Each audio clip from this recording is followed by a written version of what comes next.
A warm welcome, everyone, to Odds and Ends Life Entertainment Theater and the Arts. I am Andrew Kozlowski, and with me is my good friend, my brother, world-class bass player, music producer, and Mr. Cool himself, our co-host, Mr. Clyde Ballard. Clyde, as you know, last week we started this wonderful interview with a true American treasure, Mr. Oba Babatunde. And this week we're going to pick up where we left off last week uh, with this wonderful award-winning actor, singer, dancer, director, writer, and producer. Yes, we have some more odds and ends to Yes, tie together with him. so it should be a lot of fun. I guess at this stage, we have a video that we'd like to show everybody. And then we'll get on to our guest, Mr. Oba Babatunde.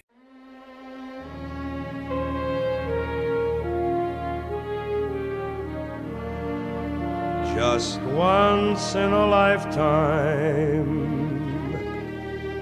a man knows a moment. Hi there, Oba Babatunde here, and I'd like to share with you some excerpts from my new show, Once in a Lifetime, a stirring musical tribute to the late great Mr. Sammy Davis Jr., done just like he would have done it. Singing, dancing, impersonations, non-stop family entertainment at its best. Enough talk. Let's take a peek. Could you envision Humphrey Bogart doing this?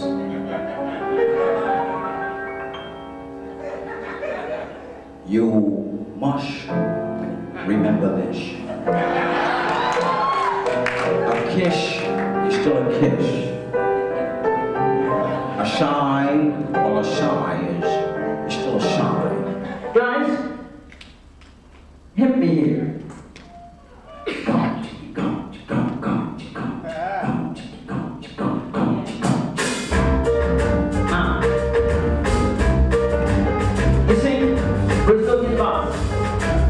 That's the stuff that makes people get in trouble.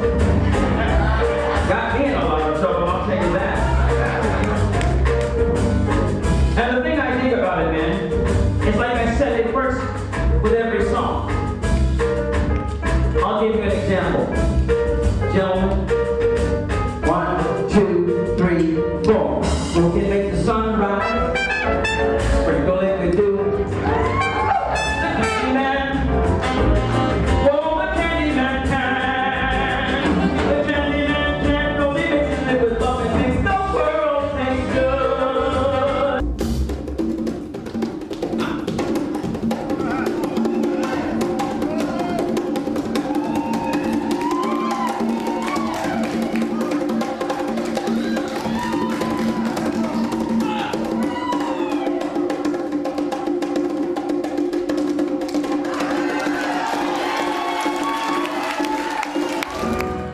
Nothing's gonna harm you, no sir.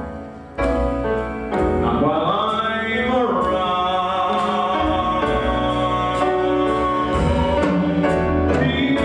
Demons are prowling everywhere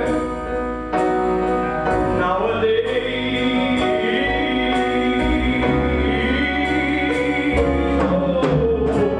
I said I don't care. I've got dreams.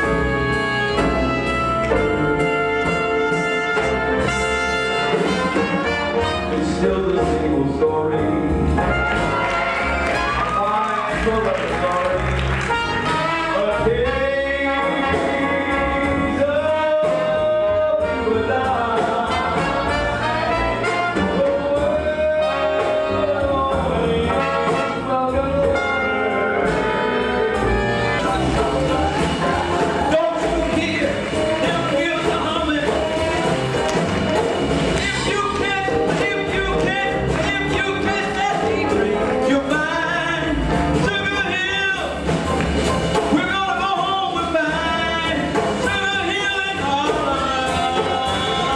Welcome back, everybody, here at Odds and Ends Entertainment and Theater and the Arts. And with us, the spectacular old Babatunde, and we're having a wonderful conversation here.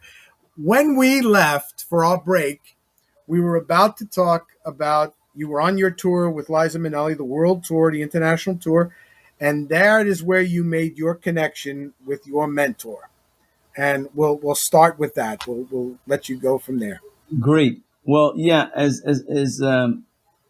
Thank you so much for this opportunity to talk about this, because my entertainment mentor was a very special human being, and so here I am.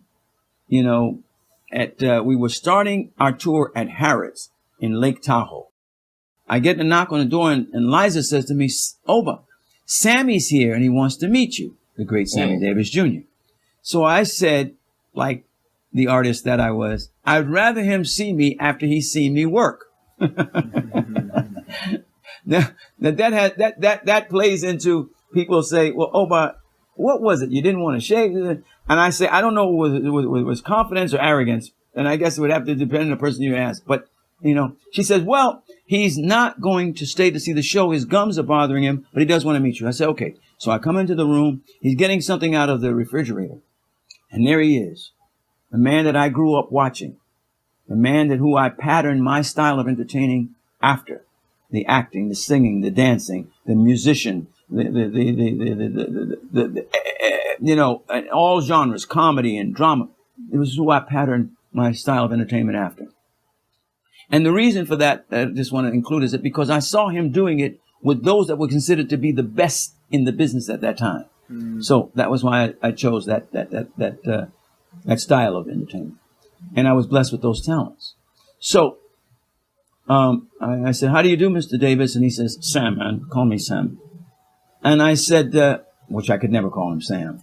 So he says, "Liza tells me that you're marvelous, that you're doing a sensational job, and that I won't get a chance to see you, but we'll be on tour together, and I'll get a chance to know you while we're there." And so I said, "Okay, well, thank you so much, and I hope hope to see you soon." And I left. I got ready to do the show. I go ahead and I do the show, and in the first part of the show, I'm actually part of the band, because that was the way it was set up. And so it was good that I had my horn, and I was able to get my chops back and stuff like that. And so I'm playing in the first part. Then I come out and I do my solo number, Mr. Cellophane, from the show Chicago. And I go off stage and to make a costume change. And when I do, Liza's dresser, Helen, says, "Oba, Liza says to tell you that Sammy stayed. He's in the audience." Well, that was cool, but I would have done my show whether he was in the audience or not. After the show is over, I hear in the hallway, "Great show, hon. Marvelous. Where's Obe's dressing room?" Down the hall. There's a knock on the door. I open the door, and there he stands, and he says to me, "You, my man, are a bitch on wheels." A bitch on wheels. Whoa. He then chose to pay me so many nice compliments. I invited him in, and he just showered me with so many compliments. And I said to him, "Mr. D, I want to thank you, sir, for coming in through the kitchen so that I could come in through the front door." His eyes welled up with tears. A tear rolled down his face, and he grabbed me and he hugged me. And he said, "Thank you for that." I said, "No, I'm sure you hear it a lot." He says, "I could never hear it enough." And from that moment, he sort of just put his arms around me and shared things with me that has stuck with me to this day. And I remained friends with him until his passing in 1990, which was very difficult. Some of the things that he shared, one of the things I'll never forget, we were in Germany, and he would invite everybody. It didn't matter what your part was in the show. If you were the person that swept the stage afterwards, at the end of the evening, you were invited into his suite. And he loved to cook. He had pots and pans and all of this stuff, and he would cook for everybody, man, and we would eat. And this night, though, he said to everyone, "Excuse me, everyone, but I'm going to ask you all to leave." And I said, "Okay, my son." He says, "No, but sit down." And I said, no, everybody's leaving. He says, "Sit down." And I did. And gentlemen, the things he imparted to me that night I hold with me to this day. And the one thing I'll share with you, because for the sake of time, is that he said, never quit. Never quit. Anything and everything that could have been done to anyone has been done to me. And I'm still here. He said, your own will be the toughest on you on that way, on that climb. But when you get there, they'll hang their hat on you. I'm quoting, gentlemen. They'll hang their hat on you and they'll say, he's one of ours. He says, never quit. And so in the times when it's gotten tough, I remember those words. And I'm not quitting, man. Mm-hmm. And that's why I'm still doing what I'm doing. And that's why I do it with a sense of pride, dedication, sincerity, of fortitude. You know, the three of us, you, Clyde, and myself, we're warriors, we're martial artists. So we learned a little bit about that time of not quitting when it's the toughest. We learned at a time when it wasn't about the physical, it was about a manifestation of the strength through the spiritual. Would you agree with that? Absolutely. Absolutely. Okay. All right. Absolutely. So we're connected on that level. So it's a difference between a warrior and a gangster. Right. And so that experience with Mr. D has taken me, man, through so much. And then I did get an opportunity, as you mentioned earlier, to do a beautiful tribute to him, for which I was awarded a lot of beautiful awards. And I did the show that was slated to go to Broadway. It was called Sammy, and I played him. And this is my moment, my once in a lifetime. Sammy Davis Jr. defined an era. With a cast of 17 of Broadway's best singers and dancers, this world premiere musical features the unmistakable classics that made Sammy a legend. And I don't do him as an impersonation. I do him as a reincarnation because I knew the human being, the man that was beneath the veneer. There's a lot of people that go, hey man, blah, blah, blah, blah. I bring to life that man that I knew, his heart and his soul, and all that he had experienced and gone through, to share with us, the world population, what it took to be there. You know, Clyde, I think you remember this too, but one of the things that Sammy was very much Jerry Lewis telethon. He believed in that. I played with him for 10 minutes. Very strongly, yeah. And one of the things they counted on every year was watching him do Mr. Bojangles. Oh, yeah. Mr. Bojangles will go down in history. Now, everybody talks about that. I can talk about it even as a young man watching in awe him sell that. But one night, he turned it around and he brought in something else. I don't know if you guys remember. He did Music of the Night from Phantom of the Opera. Yes. He did it his own way, his own interpretation. It was one of the most chilling moments on the stage that I've ever witnessed on television. Yes, sir, brother. For sure. Touch me, trust me, savor each sensation. Let the dream begin. Let your darker side give in to the power of the music that I write. The power of the music of the night.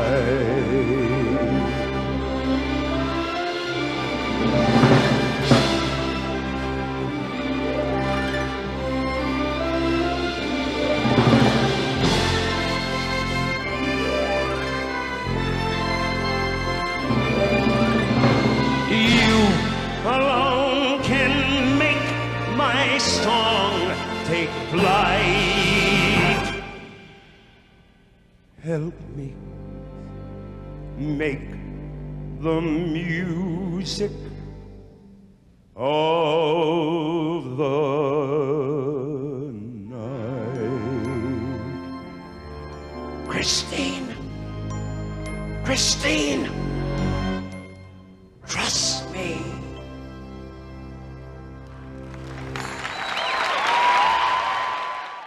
He had the ability to do all of that, and of course the relationship with Sinatra and Martin, and the groundbreaking that they did in Las Vegas. Rat Pack. Yeah, At the that was Sands. certainly a very, very important Yeah. part of what went on out there. And it's funny that you would mention that, because he shared with me, he said the one thing that he never got a chance to do, which he always wanted to do, was to do Phantom of the Opera. Yeah, But it was an interesting thing. Yeah. Because he said, but the problem is, he says, Oba, I got to wear the mask on the opposite side. That's right. That's right. He was blind in the one eye. Yeah. That would have been very, very difficult, but he sold it. It was an amazing, amazing performance. And I'm sure it's still on YouTube somewhere. Well, one of the things, if you get a chance and your viewers want to see, that is what I close all my shows with. So if you go to YouTube, you can see Oba doing a tribute to Sammy by doing Mr. Bojangles. And I'll tell you something else. Let me tell you this about that. It was the song that most people identified him with, but it was the song that was the most difficult for him to perform. And he told me this himself. And he said, you know why? Because I've always feared that's how I'd end up. Singing for pennies on the street. Yep. Right. Amazing, isn't it? Yeah. Wow. What a story. What an amazing So story. now let's jump a little bit into Dreamgirls, because that was a pivotal show. This is the iconic performance, the thing. As far as Broadway goes, my friend. Thank you, sir. This is what people recognize. This performance was, this is an American treasure. Yes, thank you so much. You know, and I'm honored to be associated with the musical. And I do make a distinction between the musical and the movie, because I didn't have anything to do with the movie. But I had a lot to do along with the other originals that were in that production. It started out as a project called Tom Ion's Project Number 9, before it was Dreamgirls. The original cast members, Loretta Devine, Shirley Ralph, Jennifer Holliday, Ben Harney, Clevant Derricks, and Oba Babatunde, and a guy named Don Correa, who was actually the only white guy that was in the original workshop. And another great Broadway performer, married to Sandy Duncan to this day. That original cast was not cast by the great Michael Bennett. It was cast by Tom Ion, who was the writer and lyricist, and Henry Krieger, the composer. And we did workshops. We worked for $150 a week. And workshops at that time was done, they were done in 6-week groupings. Now we're all seasoned professionals who are accustomed to making money. We're working on this thing for $150 a week. Okay, we did 3.5 workshops. Unbelievable. And then it matured into what was identified and became Dreamgirls. But it revolutionized the American theater. In what way? It was the first time that set pieces, first of all, the set designer, costume designer, and the lighting designer all worked as one unit. Usually in a show, the costumes, they do the costumes, but because of the way the show was being done, they had to work as one, because the light towers, the lights were inside the towers. That's set. The costume changes that were made right in front of the audience's eyes, and they never even saw how it was going to be taking place. Because Dreamgirls, unlike most Broadway shows, is not written like a Broadway show. It's written like a film. It's written in frames. The evolution of that, one revolution around the stage one time was 3 months had gone by. So you had to make that transition in 3 months. Boom. That's never done in theater. But here it was that the first time sets are moving up and down stage, turning 360 degrees without any individual human's hands ever touching them. Automation. Now all shows are done like that predominantly. So here this was the very first time this technology it launched theater into a whole brand new set of ideas and the way it was put together. And so that was what was magnificent and why it was done. It was also, remember, an operetta, right? Dreamgirls is sung from the beginning to the end. And I'm going to tell you this, and it's probably not been said by anybody before. But Dreamgirls is an indictment against the racist practices of America against blacks in the music industry in that period of time, told in the most entertaining fashion you've ever seen. Because that evolution of how the music, those characters that we portray, they're compilations of real people.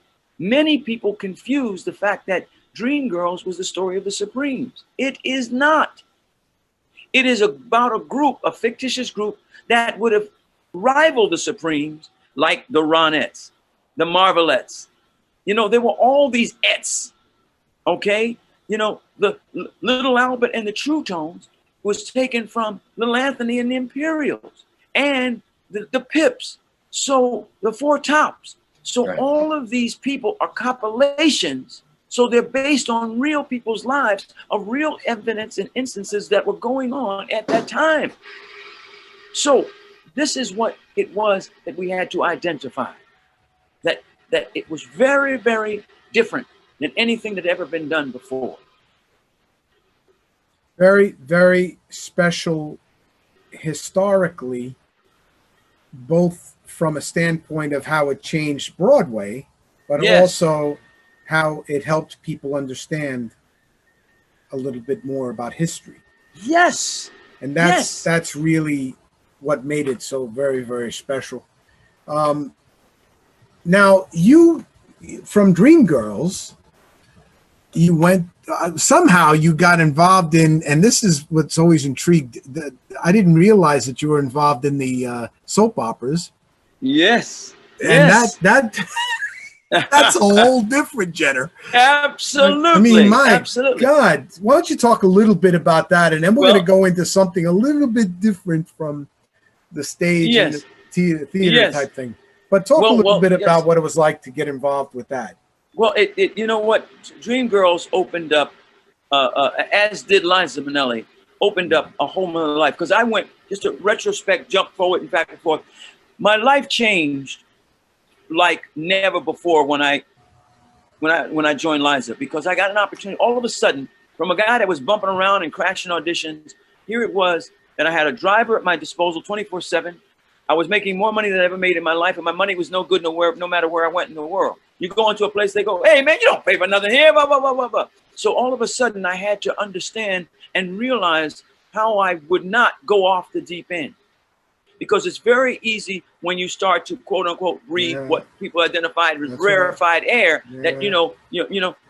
So okay, now I come back 3 Broadway shows, then I go into Dreamgirls. Then from Dreamgirls, that group is the toast of everywhere. We're the biggest names, you know what I mean, in New York City. Boom, it's nowhere. I was on the menu at a in a particular restaurant. It was a Mexican restaurant, like Texarkana or something like that. But I had my own dish on this menu with my picture next to it. So it was like a whole different time in my life. But that then got me introduced to being asked to be on All My Children, which was the number one soap opera, All My Children. I went on to do 3 shows, ended up being there a year and a half. Going from one thing to the next, to the next, to the next. It was also a time that, because I know we're going to talk about a little bit of the movie stuff, where I got introduced to the great Jonathan Demme, which opened the door to me doing all of Jonathan's movies. Jonathan came to me and said, "Oba, listen, I got this movie, and I see nobody in this one little part. It's called, the character's name is The Face of Justice. And I would love for you to portray a character, the Face of Justice, okay, in this movie. Now, this movie has got the biggest names in it." And I'm like, "Sure." I go and I do this movie, and that opened the door to me doing all of the movies that Jonathan Demme would do from that point forward. Was that the first movie you had done? with him. Yes. With him. I did another movie called Short Eyes. And it was the craziest thing, man, because this movie was a great movie, but our writer, a great writer. Harry Thomas? No. Pinero, Miguel Pinero. Oh, that's right. Miguel Pinero. Now we're doing the movie. The guy wrote the movie. He's starring in the movie.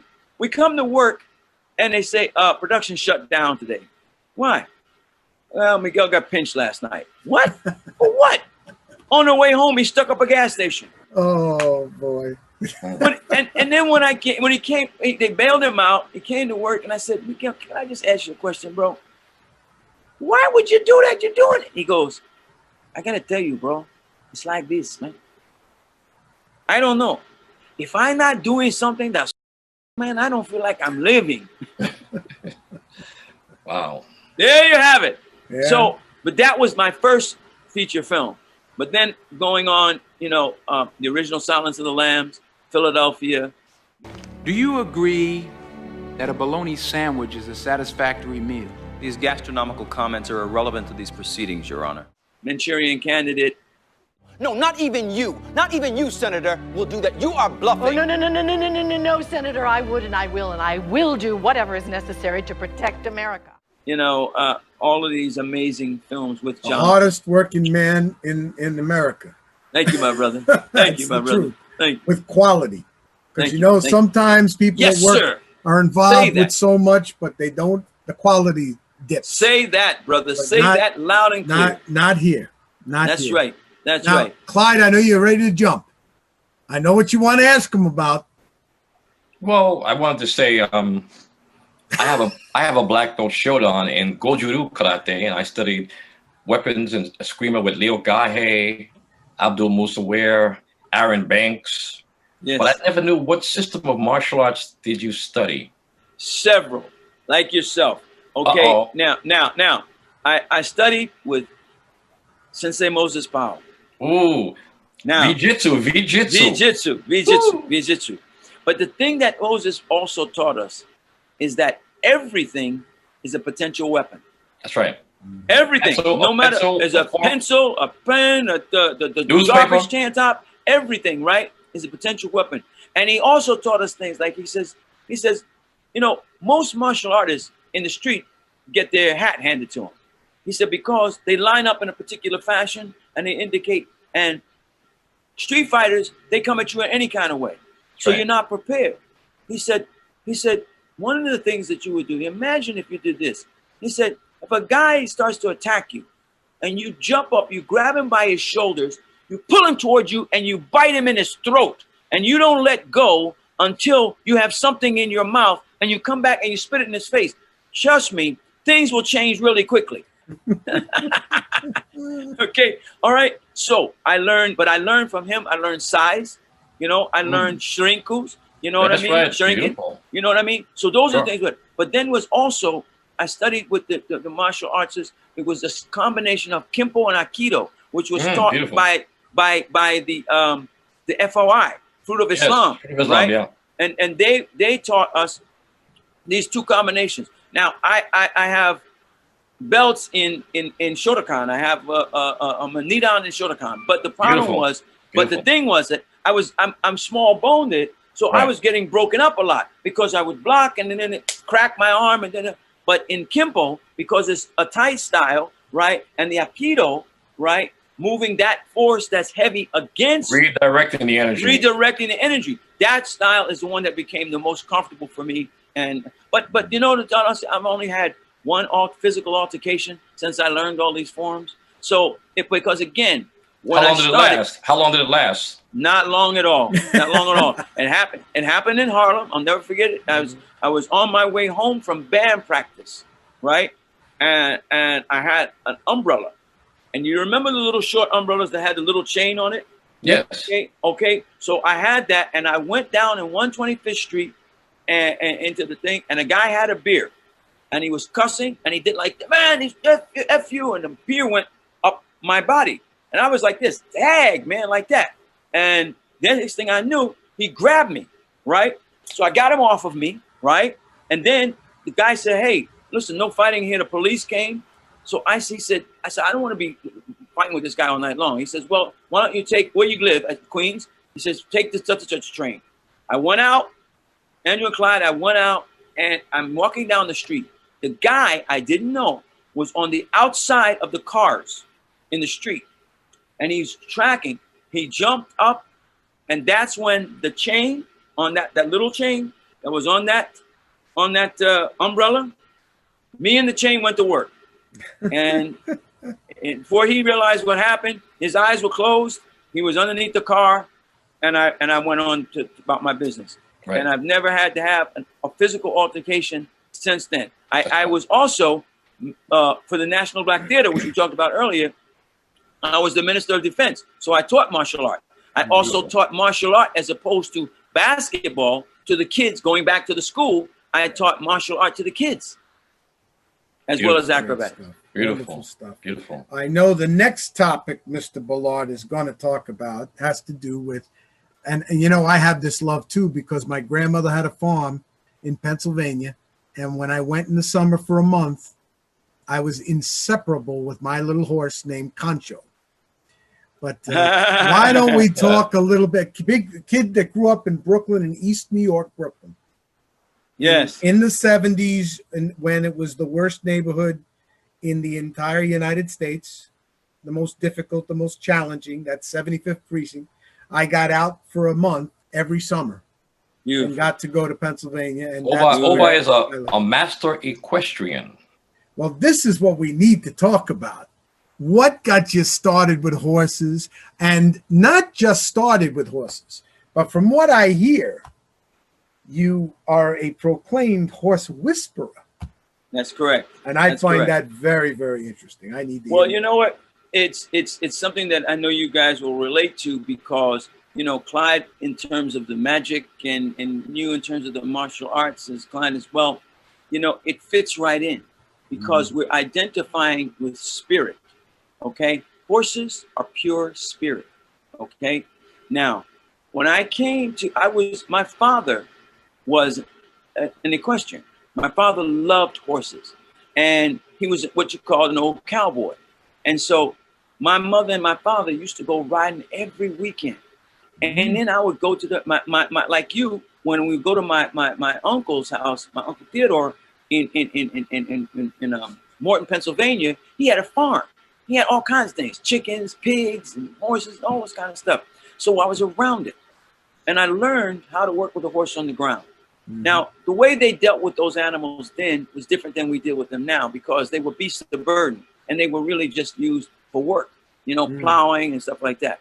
But when I came to Los Angeles, right, I wanted something that was outside of the business because I didn't want to be somebody that was sitting around waiting and determining my life based on the phone ringing.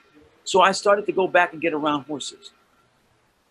I realized that I've been blessed with a gift of the ability to communicate with them. Okay. I also then started to work with them a lot. And then I said, well, I want to learn about this. So I went and I took a study at Pierce College, you know, animal husbandry. And that's when I learned about the autonomy as well as the anatomy of this particular creature. And I realized when you deal with something that's pure spirit, which means it doesn't have an ego, okay?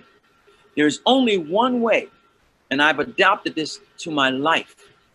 There's only one way to earn. I underline the word earn. Earn a horse's trust. And it is this way, through investment of time and consistency of behavior. Yeah. And I identified what a great thing for me to adopt in my life, because then I'm not operating on the basis of trying to figure out who somebody is. Because somebody can tell you, oh man, you're the greatest actor, you're the greatest singer, you're the greatest musician, you're the greatest host, you're the greatest teacher. They can tell you that, and then you walk away and they go, man, that guy makes me sick. I hate that dude. But you learn through earning, investment of time. Clyde and I, and I'm going to have the same relationship I feel with you too, my brother. But Clyde and I have known each other for over 35 years. Yeah. Okay. But the reason that whether we see each other once a year or once every 10 years, that the relationship is pure because it was always based on the purity of one's spirit. He's a great musician. I respect him to the hilt. I do what I do. He respects me. But we connected on a spiritual level, one that was in earnestness, a men of honor. Right. And that's what that horse deals with. When I come, it doesn't matter. I don't have to ever have known that horse. People trip. They go, man, I know the horses you're working with, Oba, but I'm looking at the other horses that you're not working with and how they're dealing with you. But it's because of what I deal. I respect. See, understand this.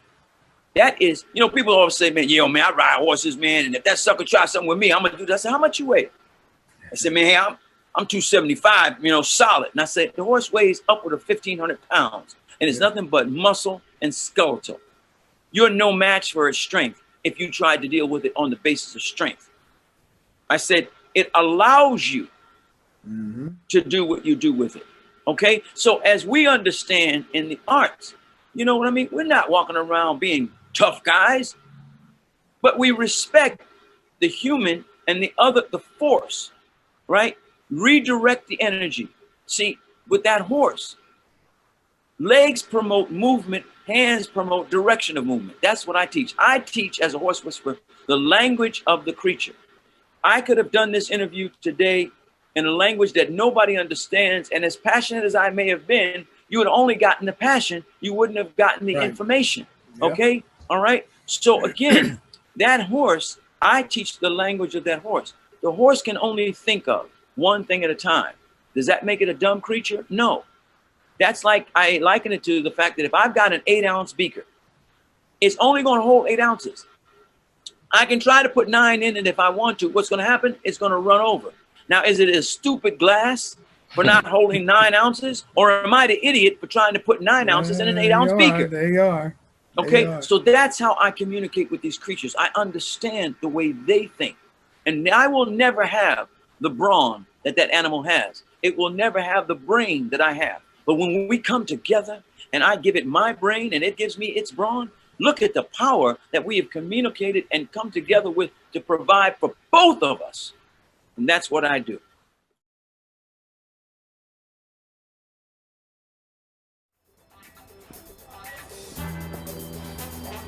Another day in paradise. So what we're doing right now is just getting my girl saddled up. This is Tess. And one of the things I like to do with my horses, out of respect for them, is prepare them for each thing that I'm about to do. So it's a whole process. And these straps and buckles, and this is called a rear cinch, which is basically designed, I think ropers came up with it, the idea, because when they dally, the back of the saddle would pop up and launch them forward. So they came up with this idea, helps hold the back of the saddle down in place. Less stress on the front of the horse and less stress on the cowboy or cowgirl. Now, what I was saying earlier about preparing the horse, I've seen people cinch their horses up real tight right away. I don't do it. I do it as a gradual process, because the horse will hold its breath when you're cinching it. It takes a big breath and it expands itself. And then when you go out on trail or go out for your ride, tendency is the saddle to slip because the cinch opens up as the horse exhales and it's looser. The horse is pretty smart. So what I do is to keep the saddle from rolling and slipping is I do a gradual cinch. Like I'll set that up like that and I'll leave it. I'll continue to do the rest of the work around the horse, putting on the different cinches and breast collars, which is what I'm putting on now, the breast collar. Well, she can't hold her breath for so long, so she'll exhale in a little while, and then I can cinch her up a little bit more without putting any stress on her at all. What I'm doing right now is I'm putting on my splint boots. The reason I always recommend that people use splint boots on their horses, because this area here, there's a lot of tendons. And if you look at the horse, the way it's put together, it's very interesting. This is a very big and heavy animal, and it supports itself on these little tiny bits of legs. So like you would with a wristband or Anything that you would use to protect the tendons, we put splint boots on our horses. That way it gives them a lot of support and helps from bowing those tendons, which is then a real problem for that horse.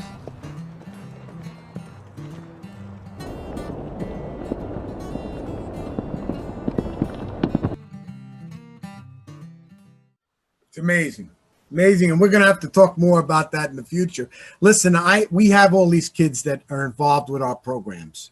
Yes. And there certainly is a question we ask everybody that comes on this program. Yes. That's very, very important, especially now you have this wonderful background in education also. So it's as simple as, what 3 pieces of career advice can you give if a young person comes up to you and says, Oba, this is what I want to do. I want to be a performing artist.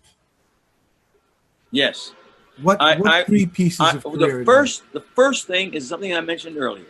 Remember that they cannot take from you what they did not give to you. So that means that your gifts, your talents, your abilities, those are yours. They were given to you by the Creator. Now, to the degree that you work to develop those is the opportunities that will be afforded. Okay? The other thing is this. Remember this. This is the life lesson, not just in the arts. It works in the arts, but it's a life lesson. People are presenters. The Creator is a provider. Mm-hmm. People are presenters. The Creator is a provider. Wonderful, wonderful words. So those are 2. And the third is, please don't look for your happiness to come from your bank account. Do what you do for the sake of giving, because you write your own epitaph. If you should have a tombstone, and this is applying to the arts, education, and everything that we've talked about today. If you should be fortunate to have a tombstone, it has 2 dates on it: the year you were born and the year you transitioned. Those only identify the day that you got here and the year that you got here and the year that you departed. The dash is what represents your life. And your dash is no bigger whether you lived 10 years or 110 years. The idea becomes, what did you do with your dash? And that is told by those who succeed you.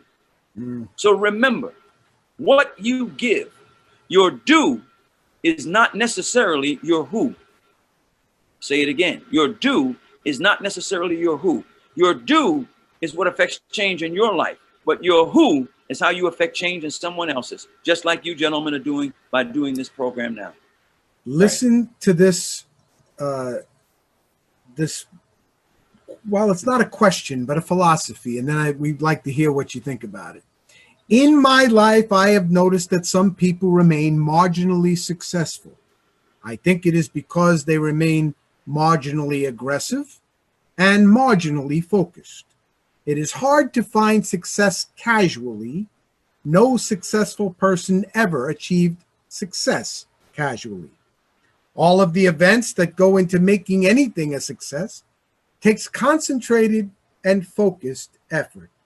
Bring them together casually at your own leisure or whenever you feel like it is living a dream that will never happen. Electric thinking. What do you think of that? I agree. But I would like to ask that everybody in that identify the term success. Because you can succeed at, you see, there's the way the universe works is that which you commit yourself, you give that, whatever you give the full measure of your devotion to, you will be successful at it. But what is it that you're trying to be successful at? You can be a successful bank robber, and there is a reciprocity that comes from that. You can be a successful singer, dancer, actor, teacher, educator, and there's the reciprocity that comes from that. So identify which you choose to be successful at. and understand that it works the same for everyone. You throw the ball up against the wall, it's coming back. I throw it, it's coming back. It's not relegated to your height, weight, race, education, any of those things that you've acquired along the way. It's because life is reciprocal. You put energy out, energy comes back. We have learned that in terms of the arts, right? Okay, Right. Certainly. if a force is coming towards you, you only, in order for it to be ineffective towards you, you just have to do one of two things: change the direction of it or change your direction. Okay? All right. So understand that you're always moving energy. Success. Please, to those that are listening about that idea of being in the arts, I agree with everything that was said in that beautiful statement that you read.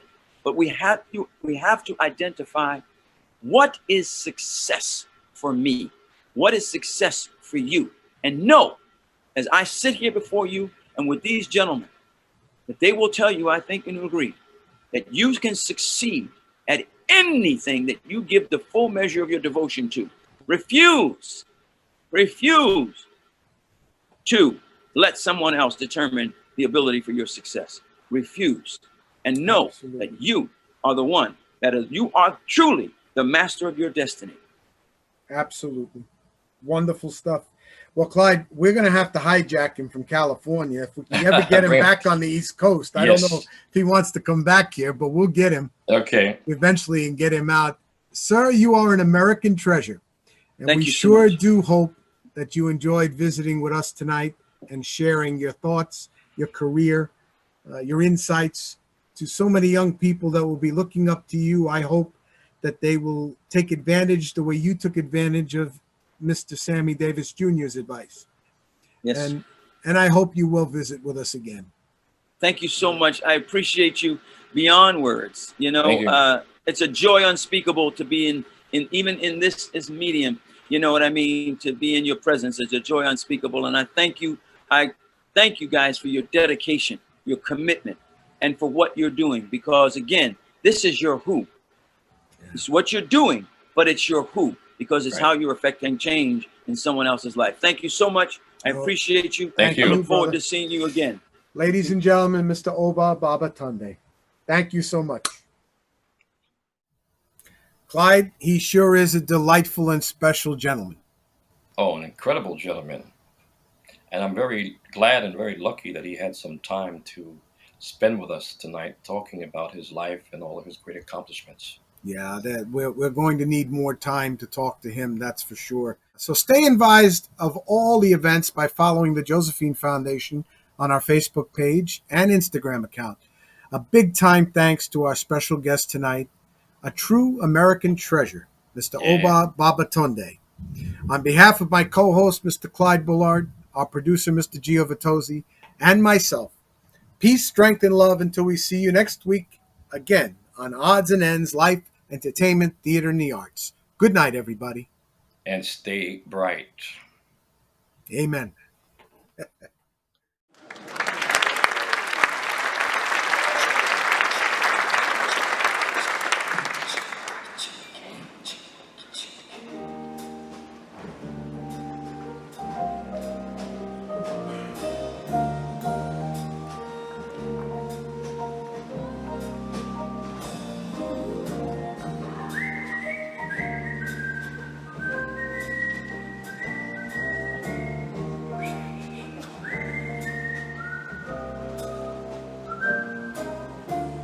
I knew a man, Bo James, and he danced for you in worn out shoes, silver hair, ragged shirt, baggy pants. He would do the old soft shoe. He could jump so high, jump so high, that he'd likely touch down.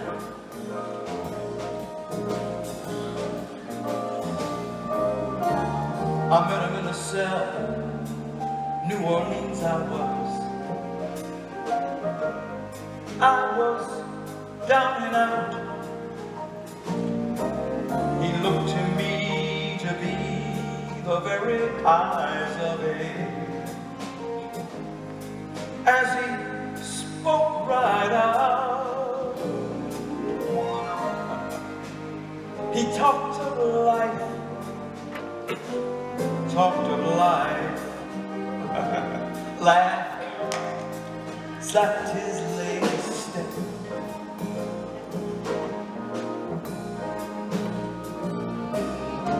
He said his name, Bojangles, then he danced a lick.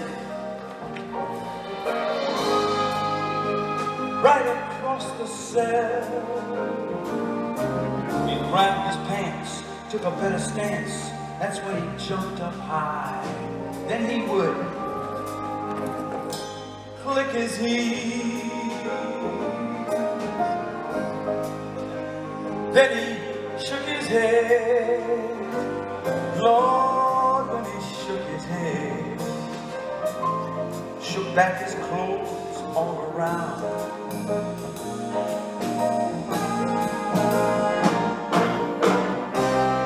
That was Mr. Bojangles. Mr. Bojangles. Mr. Bojangles. Lord, that man could dance. He told me of the times he danced in minstrel shows, traveling throughout the South. He spoke with tears of 50 years, how his dog and he, they would travel about. Then his dog up and died. The dog just got old and he died. And after 15 years he still grieves.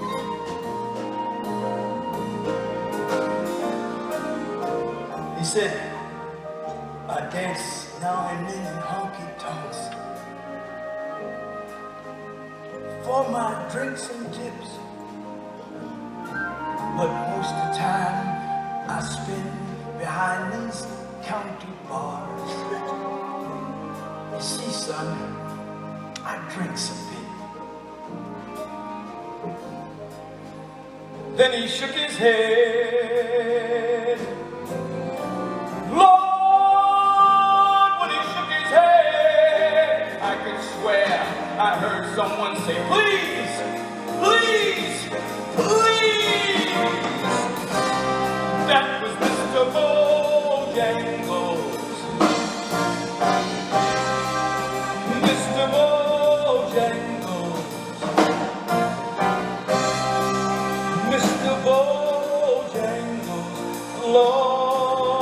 Lord, that man could dance. Mr. Bojangles. Mr. Bojangles. Mr. Bojangles. Lord, that man can dance.